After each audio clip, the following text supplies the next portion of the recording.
So many of you know that, because I've talked about it before, that before I came to our tradition here, I studied and practiced in Zen for quite some time. I first trained with a Korean Zen master. It was in the DC area where I lived. And then I went and lived at Shasta Abbey, which is a Zen monastery in Northern California. In January here, I gave a talk about a visit. I had just visited the Abbey, Shasta Abbey, in December, spent a couple of years there. I hadn't been back for 12 years. I lived there in the 90s, and I'd returned periodically over time, but it was 12 years. And in January, I went back, and I talked about that visit. In December I went back, and in January I talked about that visit. It was lovely. I found I kind of slipped into the rhythm of the monastery so easily. It was greeted by people who are monastics there that I've known for years. It was kind of like being welcomed back into family. You know, it's like the life I might have had. And I'm fine that I didn't. You know, so I say that. I'm fine with that, really. So that talk in January was kind of a personal ramble about my experiences then. But several people said they would like to know more about Zen. And I said, yes, I would do a teaching. And that's a teaching I have and had planned that I will do for tonight. So that's what I'm going to be doing. And I want to talk about our tradition and about Zen in a very particular way. I want to talk about the basic goals of each, and some of the similarities and differences between them, between the two. And I think what I'll do is, since some people may be fairly new to Buddhism altogether, I just say that there are three major traditions in Buddhism. And one of them is called the Theravada tradition. That's us.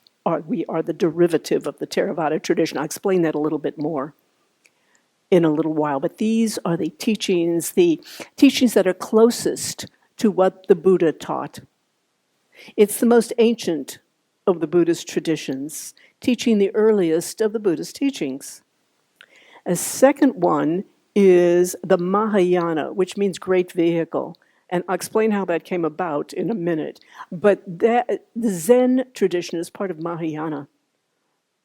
It's a whole different tradition from the Theravada. And the third one is Tibetan Buddhism. Tibetan Buddhism. So those are the three. And so what I'm talking about tonight are both Theravada and the derivative us, and Zen. I will not be talking about the Tibetan, which I'm not in a position to talk about anyway. I wanted to start with a little story that kind of highlights some of the differences. And that story is that many years ago, Jack Kornfield, whom most of you know his name, one of the major teachers in this tradition, he visited Tassajara, which is a Zen monastery in California. And the abbot of the monastery, who was Reb Anderson at the time, introduced Jack. And he told the monks that were there, he said, Jack has come to tell you what you've been doing for the past 15 years. Now, I've told this story here before, and there were then, as kind of there are now, a little murmur of laughter. Now, this sounds weird, like, what? They don't know what they were doing? You know, how could that be? But this really points up a fundamental difference between the two, which I hope is going to become clearer as I speak. So first of all, let me go back to Theravada, our tradition, or at least what we are derived from, and talk about the word itself. I wrote it down. This is such a hard word. We seem to have a hard time getting our minds around it. Theravada, and I think part of the reason is because the TH is pronounced as a T, as in Tom, you know. And I think somehow or another we stumble over it, and we end up not using the word at all. I don't know if you've noticed, but I've read in some of the periodicals that come out, you know, People who are in Zen talk about the Zen tradition. We call it Zen all the time. People who are in the Tibetan tradition call it the Tibetan tradition. Then those who are in this tradition, like right now, they kind of waffle. What's the name of this tradition? And I think one of the reasons why we don't do that is because this word, the tongue stumbles on it. You know, if they had just spelled it with just a T, it would have been a whole lot easier, right? But it's TH, and then what is it? I've heard people who've been in this for a long, long time still call it Tera, still call it with Theravada. You know, it's like, what is this? So that is one reason, and I will tell you, Theravada means the teachings of the elders. And it did not exist as a tradition at the Buddha's time. It's a long history of which I am not qualified to talk about, of how our tradition, this Theravada tradition, came about, but it is direct descendant of those early teachings.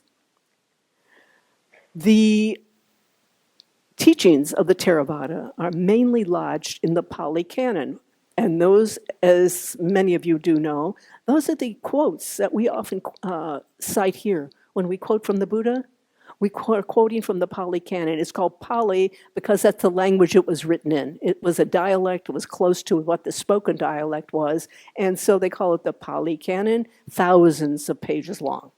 And I think that's all I'll say right now about Theravada tradition. Yes. No, I'm going to say more.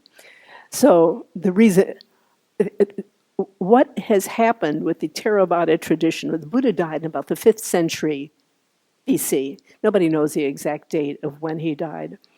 He did not name a successor. He said the Dharma, his teaching, would be his successor. When you see the Dharma or hear the Dharma, then you see me, is basically what he said. Understandably, the monks at that time really wanted, therefore, to carry on accurately his teachings. Now, there was no writing, or debatable point, but writing was definitely not widespread in India, in the Indian subcontinent at the time of the Buddha. So what they did was memorize, and this was a high art.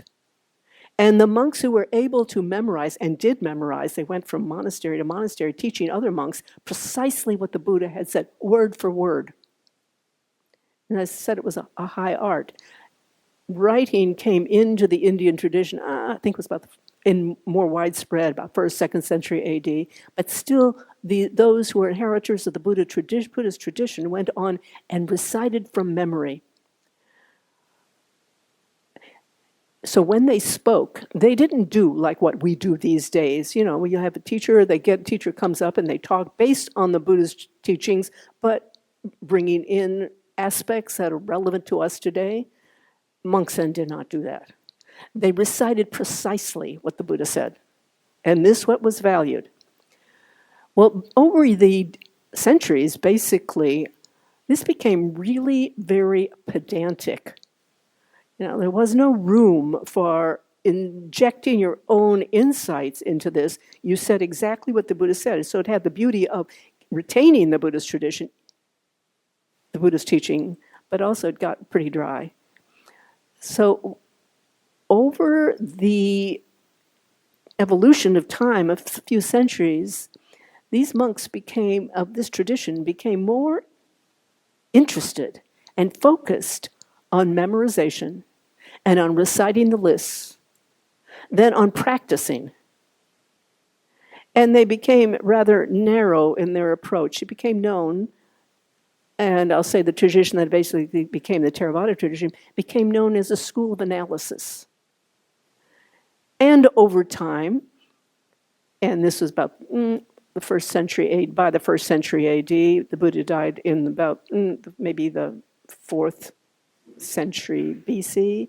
Over the few hundred years that followed, became kind of a revolt in the ranks, and there were some Buddhist practitioners, monastics, who said, wait a minute, you've got it wrong, and they were talking about those who became fairly narrow.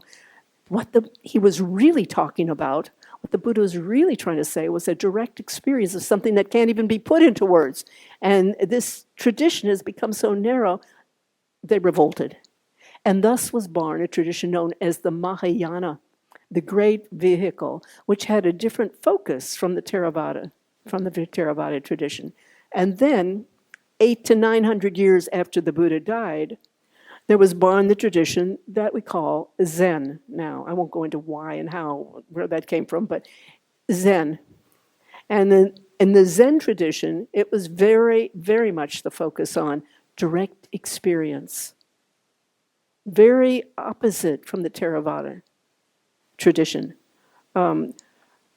Everybody in Zen knows, even these days, the legend that grew up around how Zen originated. It's a legend. But the legend was, and I'm sure some of you have heard it, that the Buddha was theoretically speaking to a group of monks, or at least he was present in front of a Buddhist group of monks, and he held up a flower silently. And everybody was baffled. Like, what's he doing? He's not saying anything. Everybody but one monk, and his name was Mahakashyapa, according to this legend. Mahakashyapa smiled. He got it. This is Zen. And what he got was that the Buddha was trying to say, it's a direct transmission of what cannot be spoken. You need to directly experience it. This was the beginning. This is you'd say, the origin legend about Zen. Now, I will keep pointing out it's a legend. Because first of all, there's no historical evidence that it actually happened, and maybe the Zen tradition scriptures talk about it, but in fact, I think it really unlikely. And the reason why, first of all, is because Mahakashyapa was in fact a monk who lived at the time of the Buddha and took over the Buddhists. The Theravada are the antecedents of Theravada. He was a rigid dogmatist, Mahakashyapa. He was really strict. He's the last person, one would think, to have really picked up on this, the Buddha holding up a flower. He really focused on memorization. And in fact, Ananda, who was the Buddha's secretary, commented in some of his writings, he didn't like Mahakashyapa at all. The guy was too narrow, too rigid, too strict, and it just wasn't in the spirit of what the legend says. Nonetheless, not to discredit, it doesn't matter whether we believe legends or not, they represent something. And this legend does represent something about the Theravadan tradition, about the Zen tradition. So to go to the goals of each of these, and I just say the ultimate goal of both our tradition, the Theravadan tradition, and Zen are the same. First of all, it's awakening, and secondly, liberation. Awakening and ultimately liberation. The Buddha spoke about liberation when you start reading the texts from, maybe I will say one other thing. I'm going to jump backwards. About the Pali texts, it's a mistake to think that all of these are directly words from the mouth of the Buddha. These texts have been edited for millennia by very enthusiastic, sincere monks in the Theravadan tradition. And of course, it's been, again, millennia as well. So a lot has been scrambled, mixed up, and you've got zealous monks in there editing. So we're not quite sure exactly what the Buddha said, and there's some work that's being done these days in the last few decades on it. But it's not to take every single word literally as from the mouth of the Buddha. We can take the spirit of it and a lot of the words, but anyway, I'll leave it right at that. But at any rate, the Buddha, and I think we're pretty sure, he did speak about liberation in two ways. And one way, he described it as his own abiding direct experience. And he called it the supreme state of sublime peace. A supreme state of sublime peace. It wasn't just an altered state of consciousness, like some of you know about the jhanic tradition, the jhana, the altered states of consciousness where you have this bliss or equanimity or other sublime state. And this is taught. There's some wonderful teachers these days who are teaching it in this tradition, and some of us have attended those. In fact, Lee Brasington was here a few years ago. He teaches that. Okay, so this wasn't just a jhanic experience because it's an abiding state. When you're in the jhana, you come in, you go out. The Buddha is talking about a supreme state of sublime peace. It remains, and that's what he's talking about is liberation. That's liberation. He called it a lot of things. The unborn, the uncreated, the unformed, the unfabricated. A lot of, and many, many other words as well. He was attempting to describe a reality that really can't be put into words. And he was aware, clearly, that the words he used were not kind of words you can snuggle up to, right? Unborn, uncreated, unformed. I mean, really, how off-putting is that, right? You really feel uncomfortable with it. And clearly he wanted us, people, to feel uncomfortable. He was trying to point out that the mind can't get it by thinking. It's not a matter of rational thinking. He was, again, pointing to this direct experience, this sublime state of peace.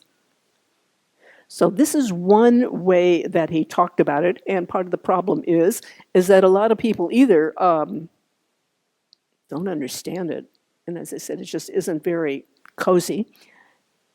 And you can feel like a real failure if you don't have the sublime state of peace. You know, you really feel like you haven't got it. And it doesn't touch the heart. You know, it kind of leaves you cold, doesn't it? I don't like, wow, you don't want to say, wow, nirvana. You know, it just really sounds so great. Well, maybe it does, but maybe not. But he talked about it in a second way, the Buddha did. And he talked about liberation as the supreme security from suffering. And I think we can say, aha, who doesn't want supreme security from suffering? We can really connect with that one. And that is the one that most of the people, he taught that a great deal, because it's very teachable. The first one about the sublime peace, you can't really teach it. You have the experience, you don't. But goodness me, a security from peace, from suffering, you can really experience that. So both Zen and the Theravada tradition talk about liberation. In the Theravada tradition, the focus, and I'm going to expound on that, but I just say overall, mostly is on this freedom from suffering, supreme security from suffering, and the steps toward that, attaining that. The Zen tradition, on the other hand, tends to focus more on sublime peace, the sublime transcendent peace. So right there, both of them are talking about liberation, but just coming at it from different points of view. And it makes a huge difference in how you practice,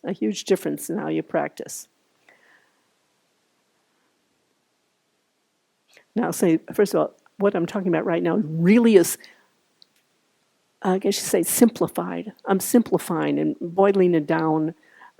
Both of these traditions are so much more complex than what I'm saying, but I'm just trying to point out some major lines here. Today, the Theravada tradition is what we are the inheritors of. However, over time, there have been a lot of changes. And I think we know that as anybody who reads the texts, and we've had some courses here in IMCC on Thursday nights, reading the Buddhist scriptures, and you know how very different our focus is these days from the scriptures. We can pull out and relate to aspects of it, but there's a big difference because these days, in our tradition, we focus on neuroscience and its connections with this tradition. It affirms the Theravada tradition. We talk about psychology and the many, many ways, and Sharon does a lot of that so beautifully in many, many ways, that these reinforce each other. Like, wow, many people call the Buddha the first therapist, right? First psychologist. And now he didn't say that, but he did call Buddhism, his Dharma, medicine. He called it medicine. So, there's some really, really deep connections there. We talk about social engagement. And while most of these people during the Buddhist time, were monks who were not too engaged, you know what? The Buddha himself got engaged. He was pulled into engagement. People came who were the leaders of different kingdoms or even republics, there were a few at the time, and consulted the Buddha. And he was advising them on what to do. So he had his own aspects in which he was engaged as well. So we, in our tradition, what can we call it? A few of us call it Theravada. I think a lot of people are beginning to call it the insight tradition. Some people call it Vipassana, but that really strictly isn't quite right, because Vipassana is only a means of meditation. Vipassana is a meditation to see things as they really are. But who cares? We can call it Vipassana, we can call it insight, or even Theravada. But a lot of people, as I said, feel really uncomfortable with the term for a variety of reasons. The Theravada approach, that is, the approach that the Buddha used, was the graduated path. This is what most of his teachings were. The bulk of the Pali Canon, he's teaching from where people are. The graduated path. And this is a way to allow yourself to alleviate suffering in your life, the graduated path. He called people who didn't know about this graduated path uninstructed worldlings. I think what a comment. Uninstructed worldlings. I guess we could, from that point of view, think of how many uninstructed worldlings there are in the world these days. But the Buddha was really clear about this. You can help yourself relieve suffering by becoming aware of the patterns of your mind. And this is what he taught, the patterns of one's mind. And this was what his mission was, to help people alleviate suffering. At one point he said, how did he put it? I have one, okay, I'm going to kind of forget. Somebody can help me remember maybe. I have one teaching and one teaching only to suffering and the end of suffering was the idea. Now, you might think, at least I used to think, well, hey, wait a minute, that's two. But he's really talking about both aspects, is he not? The end of suffering is the sublime peace that he was talking about. The stages to the end of suffering is the graduated path. And this is what the Buddha was about. It was about the graduated path and getting there. And I love his, and I've quoted it before, and I think some of you, Ruth King has this great statement from a friend of hers. Her friend said, Jesus, and this is her friend talking, Jesus is my Lord and Savior, but the Buddha left instructions. The Buddha's instructions are the graduated path. And you know what it is. I mean, we've all been talking about that. We talk about it night after night, don't we? Lots of times. You've heard a lot of these lists, the twos, the threes and the fours, the fives, the sevens of this and the fours of this and the eights of that, the Eightfold Path and so forth. That's the graduated path. He made it really, really clear. Like, wow, this is extraordinary. There's both power and there are pitfalls in the graduated path. First of all, the graduated path has clearly articulated practices. And it's what we talk about here all the time. Clearly articulated. I used to think when I first came to the Theravada tradition that, wow, these are like laser tools. They're so finely articulated. And you might appreciate that, or at least I did, because I came from Zen, where they don't have that. So it was really, really very, very clear. Lots of explanation. Lots of analysis. And this is considered the more clear you are, the better you're able to explain and analyze. Just jump over and say, it's not like that in Zen. You don't talk about it. If you talk about it, in fact, sometimes in Zen, I've heard the criticism from Zen people, they'll talk about mouth Buddhists. You hear the difference. I mean, this is what the story of Jack going to Tassajara and the Zen monasteries. Jack is going to tell you what you've been doing. See, they've just been doing it. and not using the thinking mind, attempting to not use the thinking mind in order to do it, to get past the yak, yak, yak of the mind. So in the graduated teaching, what we're trying to do is to become conscious of the things that stand in our way that prevent us from this, that keep us suffering, and prevent us from experiencing the sublime state of peace that the Buddha was talking about. So it's very clearly articulated. Ultimately, our path is onward leading. A great term that Joseph Goldstein used, onward leading. Why? Because we use these tools to go onward, ever onward and deeper, more clearly, and ultimately, we would hope, toward this awakening and then to liberation. Pitfalls of this path, of the graduated path, we can get so wound up, or so involved in the explicit, specific practices, and particularly as they relate to ourselves and our own minds, we become so entranced with our own minds, and it's ever spinning of stories, and it's ever suffering, right? I mean, what is life? There is suffering in life, and it's going to be there. And we can think that we have to work it out before we can even go on. That becomes a pitfall. If we assume that we've got to get clearer and clearer. The Buddha was actually pointing beyond. So at what point do we go beyond? Nobody's got a clear answer. But bearing in mind that this is the point, onward leading, and not to get stuck in just the focus on becoming clearer and clearer and clearer all the time, and never getting beyond that. Because when we focus only on the mind, we're focusing on ourself. And as the Buddha said, ultimately there is no self.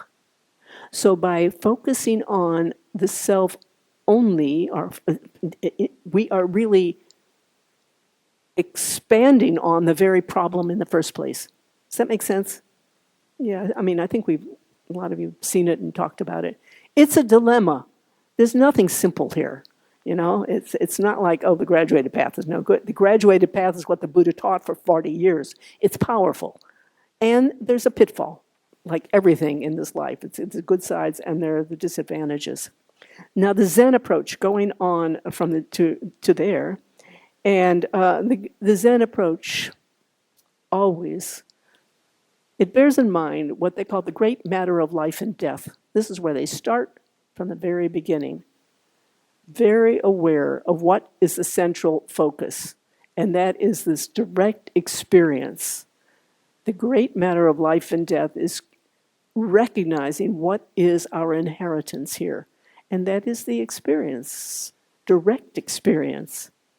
If we can call it, they call it in Zen, Buddha nature, and there's so many other names for it as well. The infinite, the ground of being. There's just many. It's nameless, the reason why there are many names. And I would say the Buddha used many of those terms as well. So, the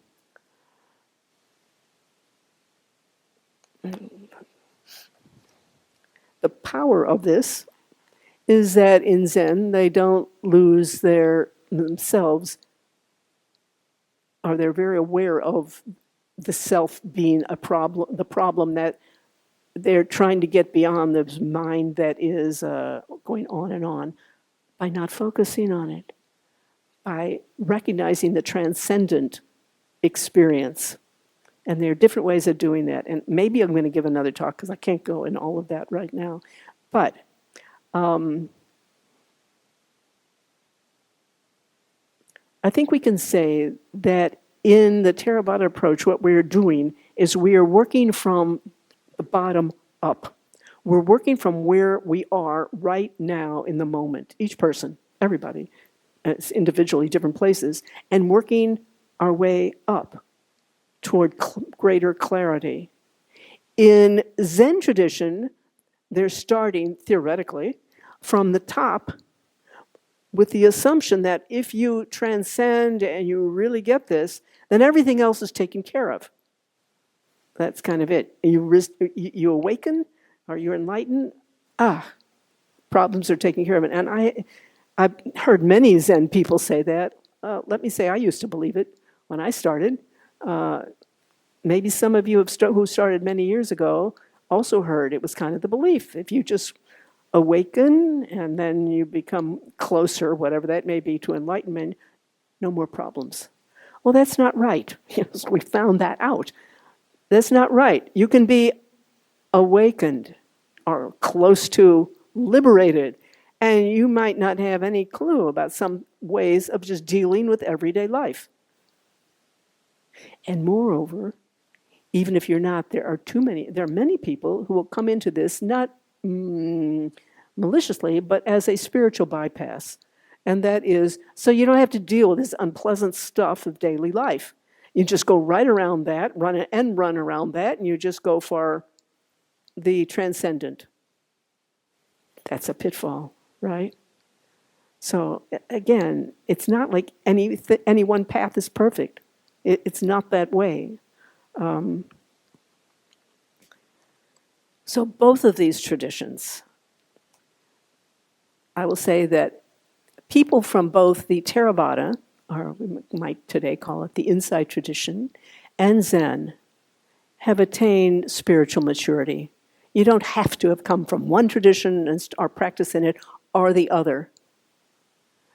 There are people who are spiritually mature who have trained in both. In the Theravada, very different approaches. As I said, in the Theravada tradition, there's a lot of analysis and explanation. In the Zen, much less so. And I would just say that one experience I had that pointed that up, when I lived at Shasta Abbey, and I was a layperson there, but they had in guest house, they had books to read. It was one small bookshelf that from about here to about here with 4 shelves, all Zen books, mainly Dogen. Dogen. You got more Dogen, all the time Dogen. That was it. That was what you were supposed to read. Now, say I went back to the Abbey in December, and now in their meditation hall, it's one wall, but it's a big expansion with bookshelves. But if you go to Bhavana Society, and I've lived there at Bhavana Society, they have this most wonderful library, whole room. In fact, they've got an ante-room to it. Shelf after shelf of books on all different religions. For anyone loves books, and I happen to, this is just a little paradise. It's a whole different thing. In the Theravada tradition, this is valued. In the Zen tradition, it's not. So that just, I think, highlights a difference there. One is analysis, and the other is, hey, go for the direct experience, forget the analysis. The Buddhist teaching, as I've tried to point out, encompasses both. It's both. And that's why I said I think there were 2 approaches to liberation in the way he talked about it. I'll say maybe some great scholars or experts on Buddhism are going to differ. This is just my observation, folks. You don't have to take this as, accepted by the world's great practitioners, but just reading the Buddha's statements, it seems to me there are clearly the 2 different trends, and they're the balance. It's what he's looking for. The Buddhism is called the middle way. I think it's the balance in the middle way is both. You need to really understand and learn something about this everyday life through this graduated path, the patterns of your own mind, no end run around that, and recognize it's not all. There is this going on, the transcendent, and it's both together, which is the great conundrum of spiritual human life, is how do those 2 fit together? And people, regardless of their tradition, whether it's Buddhism or Christianity or whatever, have been struggling with that and always will, I suppose. But I think the Buddha was encompassing both of them. So I think it's the balance, and this is what I suggest. Both of these traditions together can be seen as really conducive to leading us to spiritual maturity.